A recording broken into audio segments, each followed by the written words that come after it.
Okay, when you're finding differences and ratios, if you're given a table, you can determine if it's linear or quadratic by looking at the differences. So if the first differences are constant, that means they're the same, then it's linear. And if the second differences are constant, the function is quadratic. If it was third, it would be cubic, so on and so forth. To find the differences, you always take the second term minus the first term. And that's what we call A2 minus A1. Now, if it is exponential, they will have a common ratio. If you remember from geometry, ratios are fractions. So you take the second term and divide it by the first term and see if they're the same for every value in the table. Now, we're familiar with the exponential model. That's what we've been working on. B is that base. It will be the common ratio. And the A is still the initial value, which is the y-intercept. So what you're doing in example 1 is determining whether the data represents a linear, quadratic, or exponential function. You are going to identify the common difference or ratio for each one. And if it does represent an exponential function, I'm going to have you write that as an exponential model, okay, according to the model that we put above. Your y equals a times b to the x.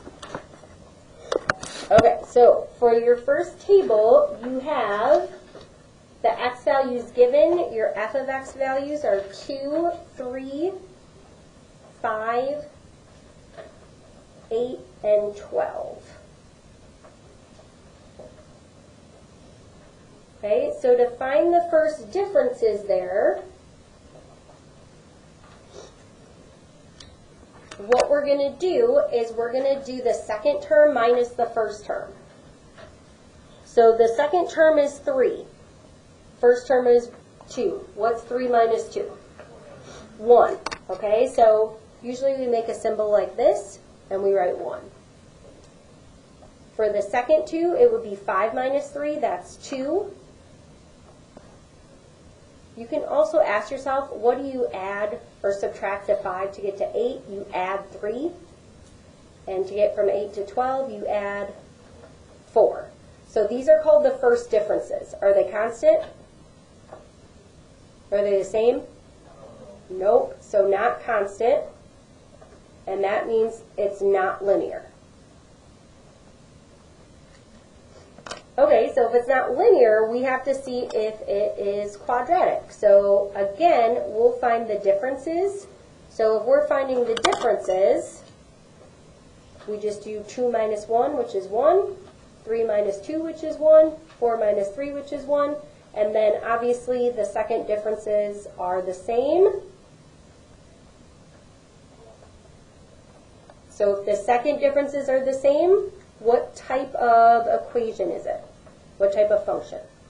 Quadratic. Yep, so your answer is quadratic. And then it says to find the common difference or ratio. So you just say the second differences. You can say the second difference is 1.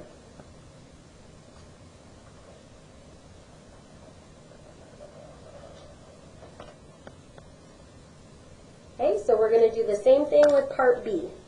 So for part B, you have 16 to 24. Again, if you want, you can just, you can add up. So what would you add to 16 to get 24? 8. And so like if you add 8, sometimes you'll see the plus, because it could be a minus as well. What would you add to 24 to get to 36? 12. And like I said, this is a calculator unit too, so that's hurting your brain too much. You can also just do 54 minus 36. I'm fine with that, okay? And then 81 minus 54, 27. Okay, so are those the same? Nope, so then let's do the second one. So from 8 to 12, you're going up by 4. 12 to 18. Okay, so then don't we know right away that the second differences are not the same? So we don't have to go any further. So second differences and the first differences are not the same. So now is when we go to the ratios. So ratios are fractions.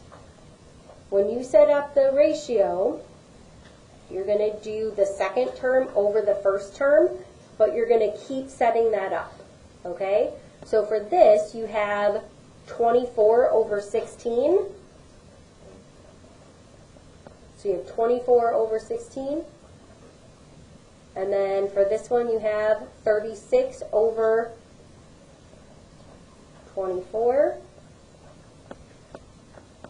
So 24 over 16, 36 over 24. The next one will be 54 over 36.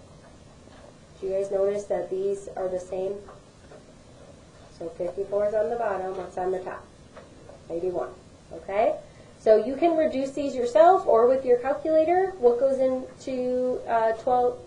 What goes into 24 and 16? 8. So if you divide each one by 8, you would get 3 over 2. Remember, you're trying to see if these are the same. So you want this to be 3 over 2. What would you divide by 24 to get 2? 12. So if I divide this by 12 and get 2, 36 divided by 12 is 3. So that's looking good so far. So what would I divide by 36 to get 2? 18. What's 54 divided by 18?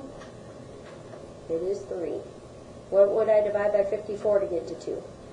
27. 81 divided by 27? Again, that's something that, this is a calculator section. You can do it in your calculator. Okay, so are they all the same? Yes. So that means your value, your function is exponential. Okay, the common ratio is 3 over 2. And you have to write out your function. The function is just y equals a times b to the x. You have to find your a and your b. Well, you've already found your b. The a is the y-intercept. What's your y-intercept? 24. Right here in your chart. What if it, I was going to say, what if it wasn't? I think all the ones are in your chart. I was going to say, if it wasn't, you can graph it, but you have this. If you didn't have 0 in your chart, you could keep finding, multiplying by the ratios to get to the other one.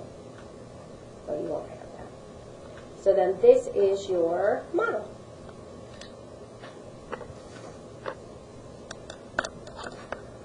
Okay, now sometimes you're going to have decimals in here, so 2.6 repeating, 4, 6, 9, 13.5. Now if you have the 0.5 here and the 0.6 repeating, it is not likely that you are going to have common differences. You don't have to find the differences first. If you think that this is a ratio, what you can do is you can do your ratio. So if I set that up, I would have 4 over 2.6 repeating equals 6 over 4, which equals 9 over 6, which equals 13.5 over 9. When you're reducing this, don't you think 6/4 and 9 over 6 is going to be easiest to reduce? Yes. So if you're doing that, 2 goes into both, that's 3 over 2. What goes into both 9 and 6? 3, so again, 3 over 2. So if you're trying that, what would you divide by 9 to get to 2? 4.5. So all we have to check is what's 13.5 divided by 4.5. Oh, look at that. It's working out nicely, isn't it? Okay, now when you're doing this on your calculator, just do 4 divided by 2 and then put a bunch of 6's in there. Look what it equals. What's 1.5 as a fraction? 3 over 2. So this is what type of function? Exponential. So let's write the model. So exponential, again, your ratio is 3 over 2. And what is your y-intercept? Yep. So it's 4 times 3 over 2 to the power of x. Now the other thing we're going to talk about is regression.